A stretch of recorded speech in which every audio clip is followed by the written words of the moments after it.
dans le texte fondateur, et il n'est pas un hasard que le texte qui fonde toute création s'appelle un texte fondateur.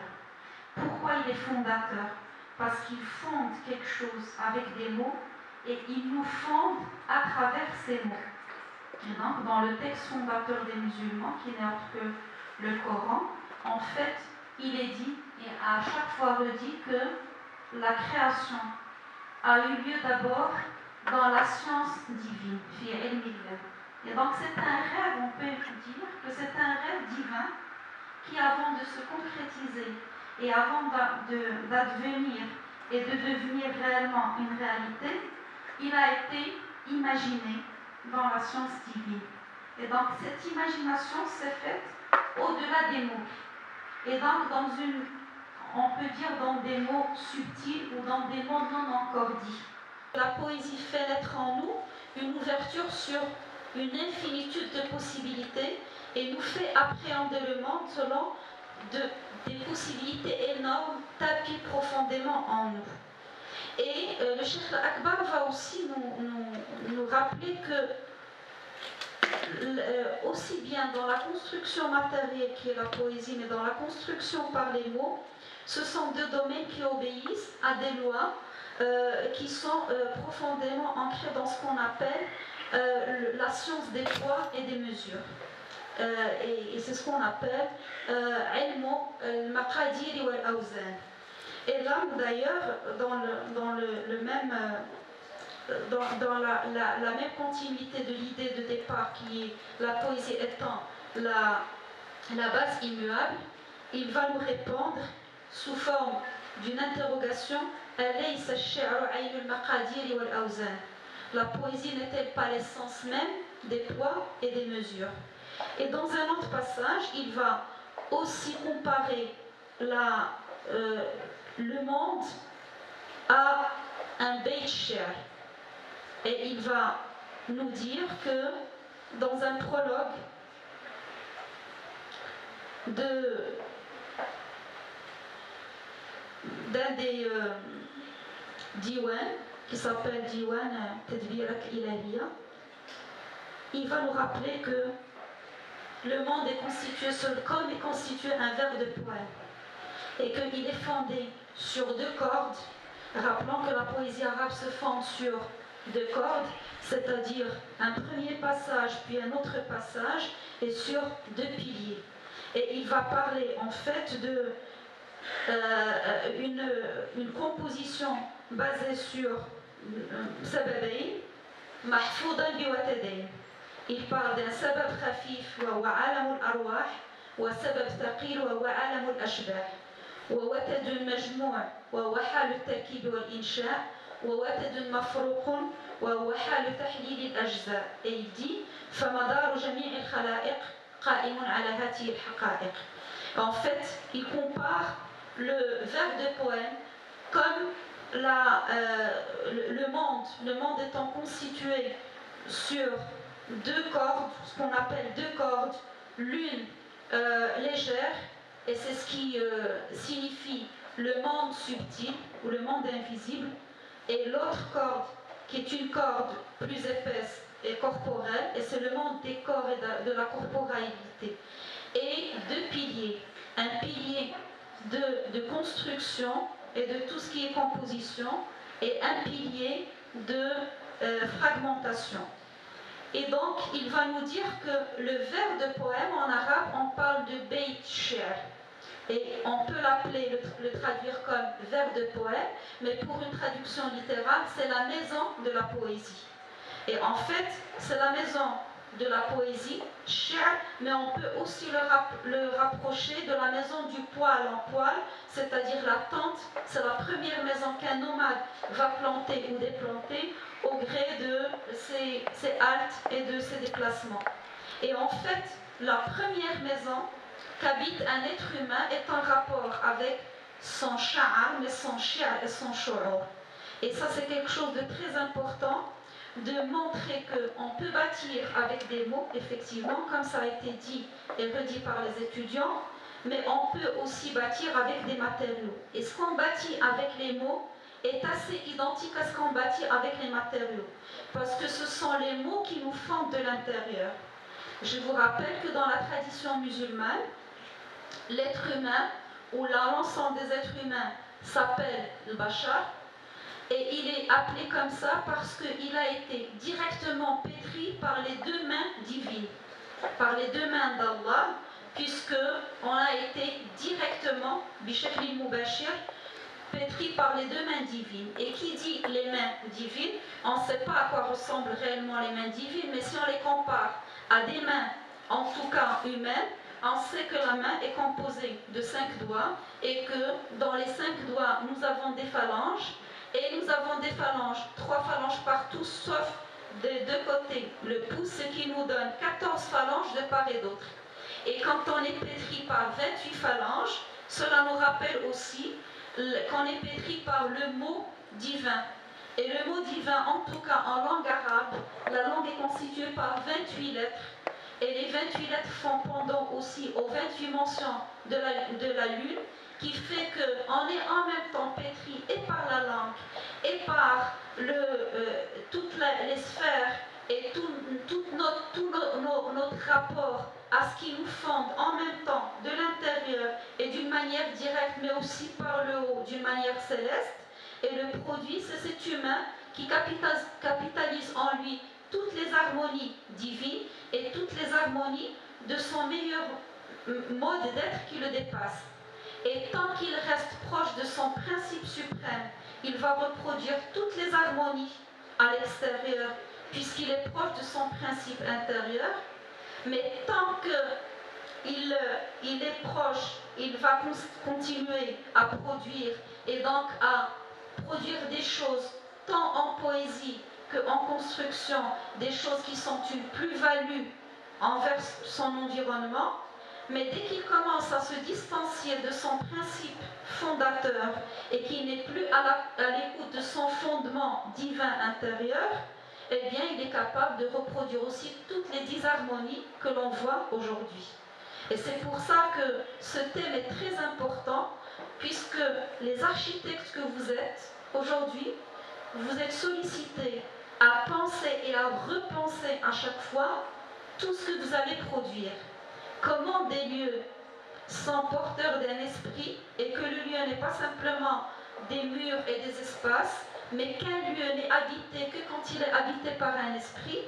Et cet esprit, c'est celui qui nous habite de l'intérieur, et c'est cet esprit qui nous fonde de l'intérieur en fonction de la manière dont on a intériorisé ce trésor intérieur et comment on le déploie à l'extérieur. Par contre, dès qu'on commence à se distancier, à s'éloigner de son principe, on est capable de produire des horreurs, aussi bien en termes d'écriture. Quand je dis des horreurs, c'est les textes qui ne nous imprègnent pas et qui ne restent pas en nous. Aujourd'hui, il y a tellement d'écrits, il y a tellement de productions littéraires et poétiques, prosaïques, mais les seuls qui restent et qui nous fondent, c'est les textes qui proviennent d'une intériorité et d'une richesse qui est à l'intérieur de nous et qui nous fondent de l'intérieur. C'est la même chose pour les lieux que nous habitons et qui nous habitent. Et un lieu ne reste ancré en nous que quand il a tous les ingrédients qui permettent de faire de ce lieu un lieu habité, un lieu porteur d'esprit, un lieu de sérénité, un lieu d'amour, un lieu de recueillement, un lieu de repos, mais aussi un lieu où l'être se sent bien, où il est bon de vivre. Et un lieu qui est aussi capable d'être repensé comme notre intériorité qui est capable, avec la partie immuable, et la partie aussi capable d'être repensée à chaque fois. Et ce sont les mots qui durent, et ce sont aussi les habitations qui durent et qui nous fondent et qui laissent une trace immuable en nous. Je vous remercie.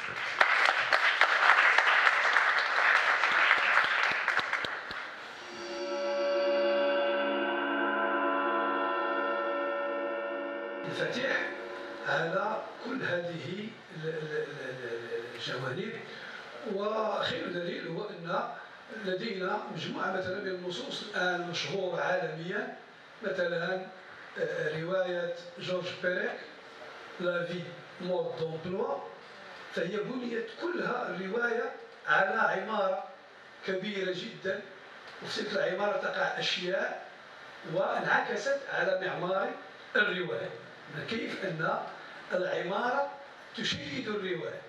وهذه المسألة أخذها أحد المصريين وكتب عمارة يعقوبيان، هي المحاكاة لرواية جورج بيريك.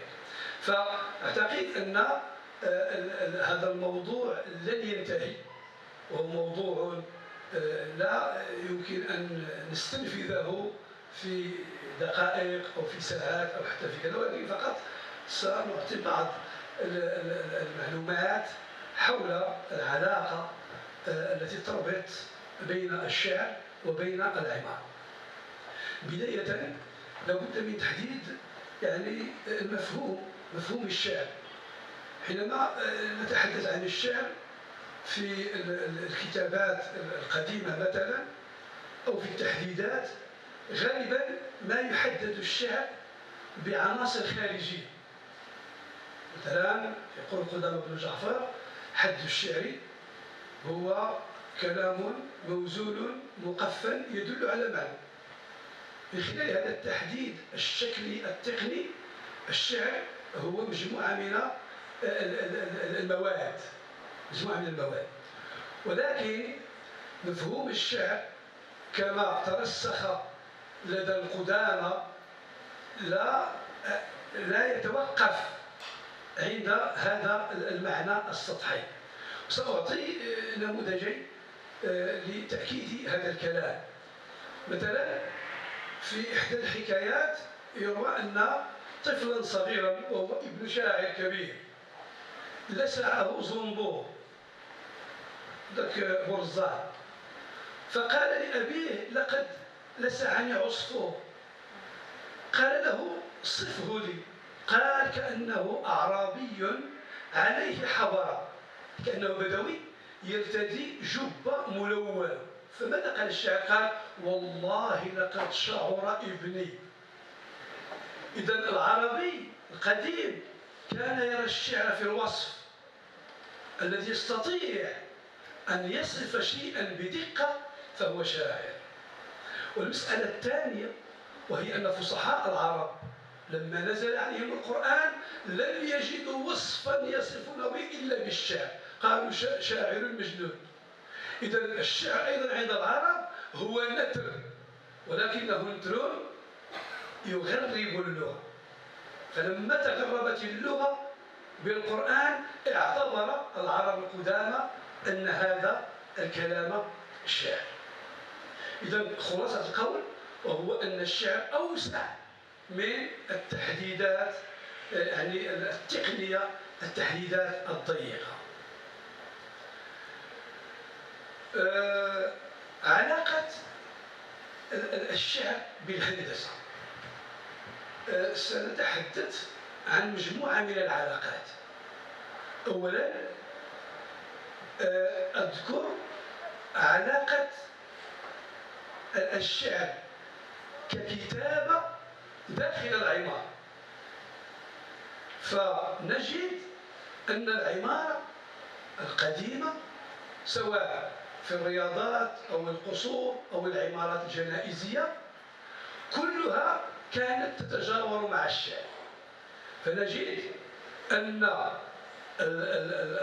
يعني المباني أو داخل المبنى يصير الشعر جزء أساس من الشكل العام للعمارة. فهذه المسألة أثارت انتباه الشعراء. فإذا كان الشعر جزء من العمارة ويشكل يعني مفردة مع النقش والزخرفة والتوريق وكذا، يصير الشعر للقيمة أولا المعنوية له، وأيضا للقيمة الجمالية للحرف العربي. فهذه المسألة انتبه لها الشعراء. فإذا قلنا بأن الشعر يشكل جزء من العمارة، فأيضا العمارة تشكل جزءا من القول الشعري. وسأذكر لكم نص شعري مشهور هو للبحتري البحتري شاعر عباسي ذهب إلى قصر المدائن، وقصر المدائن هذا بناه كسرى أنوشيروان ولكنه تخرب. داخل هذا القصر هناك جدارية كبيرة تحكي قصة الحرب بين الروم وبين الفرس. فسأقرأ عليكم بعض الأبيات لتروا هذه العلاقة وكيف أن العمارة يمكن أن تصير موضوعا شعريا.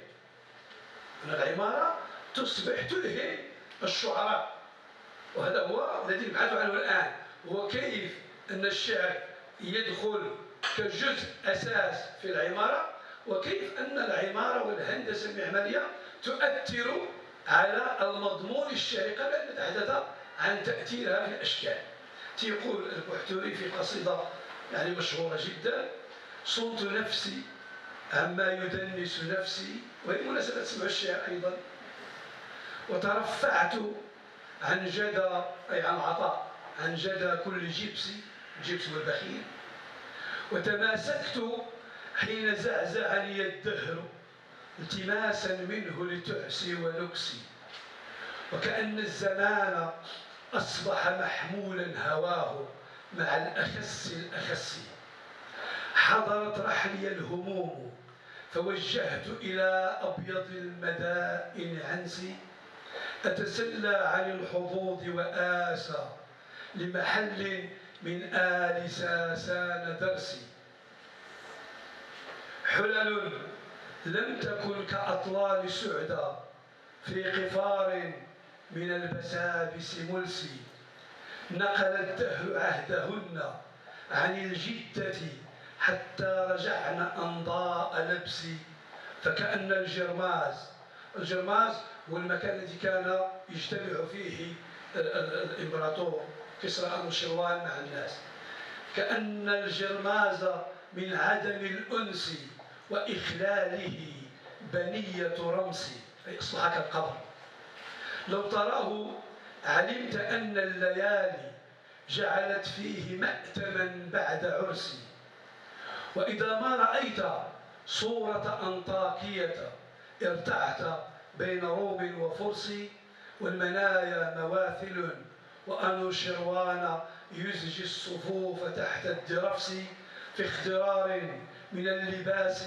على اصفرار يختال في صبيغة مرس، وعراك الرجال بين يديه في خفوت منهم وإغماض جرس، من مشيح يهوي بعامل رمح ومليح من السنان بترس، تصف العين أنهم جد أحياء لهم بينهم إشارة خرس، يغتلي فيهم ارتيابي حتى تتقراهم يداي بلمسي، لأنهما يتحدثان عن هذا البعد الشاعري للأمكنة وله صلة مباشرة بالعمارة.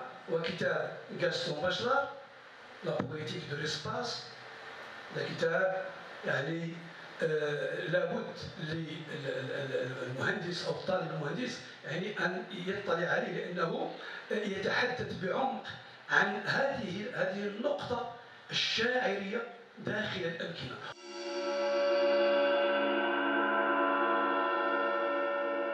Pour faire ou vous donner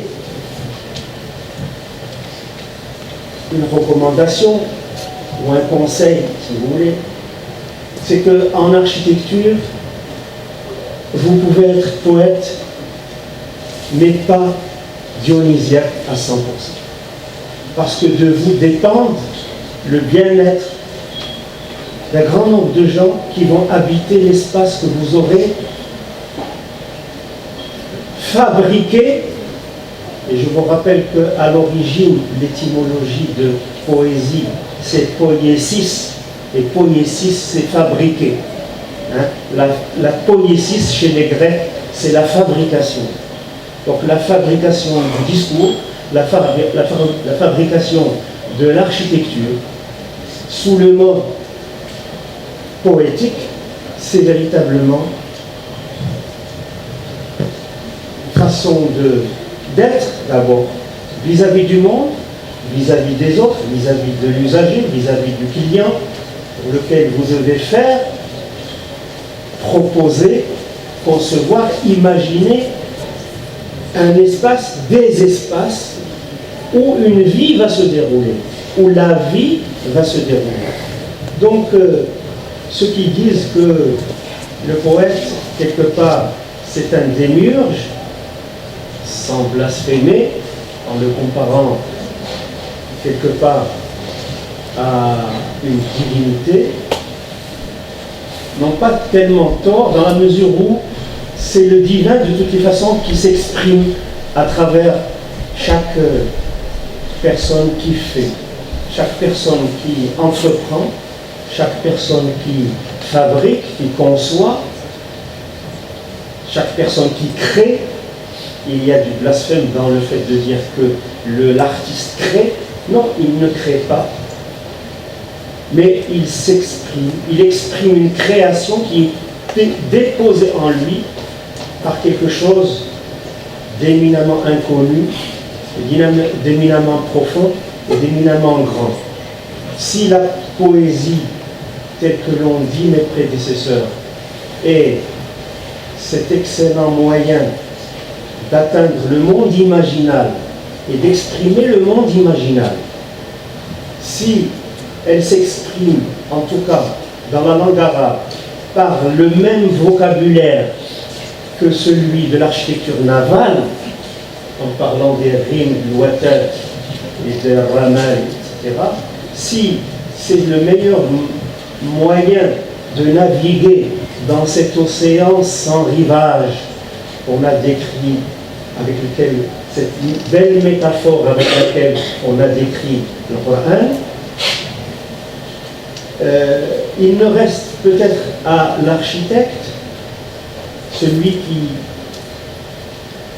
a la responsabilité de par la société. Je suis contre l'image de l'architecte héros, de l'architecte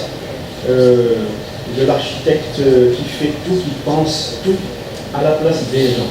L'architecte doit être au service, à l'écoute de ce qui se dit dans le monde qui l'entoure, dans la société qui l'entoure, parmi les gens, ce qui se dit chez les gens parmi lesquels il vit. Et les gens parmi lesquels il vit ont des modes d'habiter poétiques. Le dernier poète que nous avons écouté vient d'un milieu désertique où les gens ont l'habitude de vivre poétiquement. Alors, vous avez vu avec quelle facilité il parlait, avec quelle facilité il s'exprimait, et comment la poésie ruisselait en quelque sorte de son corps et de sa voix. Parce qu'il émane également d'un mode de vie, d'une société dans laquelle la poésie a droit de citer. La poésie est reine, la poésie est maîtresse. Ce que nous avons un peu perdu dans nos espaces urbains, dits modernes, dans lesquels, paradoxalement, nous retrouvons aussi une certaine errance. Je pense aux gens qui parlent de l'errance dans la vie, dans les déambulations labyrinthiques de la ville. Il y a des mouvements maintenant qui s'expriment de cette façon, qui perçoivent la ville en tout cas de cette façon.